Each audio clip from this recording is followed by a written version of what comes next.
అందుకే ఇవాళ ఆడబిడ్డల్ని ఆర్థికంగా నిలబెట్టాలన్న ఆలోచనతోటి అన్ని ప్రణాళికలు చేస్తూ మనం ముందుకు వెళ్తున్నాం. ఒక పక్కన రైతులకు గిట్టుబాటు ధర అందించడమే కాకుండా బోనస్లు ఇచ్చి రైతులకు రైతు రుణ విముక్తి చేసి రైతులను ఆదుకున్నాం.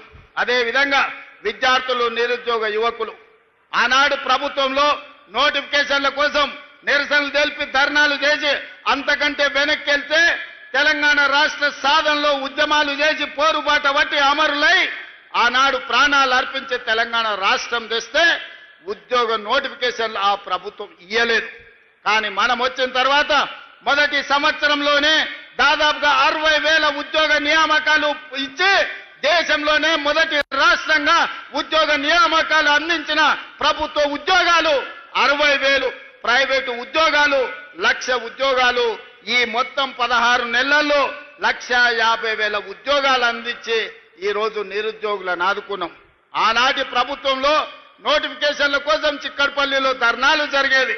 ఆనాటి ప్రభుత్వంలో ఉస్మానియా, కాకతీయ యూనివర్సిటీలో ప్రభుత్వ నోటిఫికేషన్లు ఇవ్వండి అని ఉద్యమాలు జరిగినాయి. కానీ మన ప్రభుత్వంలో నోటిఫికేషన్లు ఇస్తుంటే మీద నోటిఫికేషన్లు ఇస్తే మాకు కష్టమవుతుంది, నిదానంగా నోటిఫికేషన్లు ఇవ్వండి, నోటిఫికేషన్లు కొన్ని తగ్గించండి అని చెప్పి ధర్నాలు చేసే పరిస్థితి వచ్చింది. దేశంలో ఎక్కడ కూడా ఇస్తున్న నోటిఫికేషన్లను కొంత వాయిదా వేయమని ధర్నాలు జరగలే.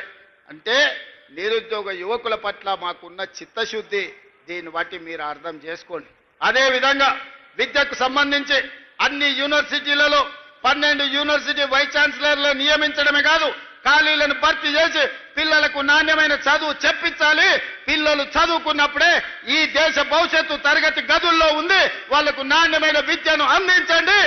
అప్పుడే ఈ రాష్ట్రం దేశానికి ఆదర్శంగా ఉంటుంది అని చెప్పి ఉద్యోగ నియామకాలు చేపట్టినాం. ఇవే కాదు,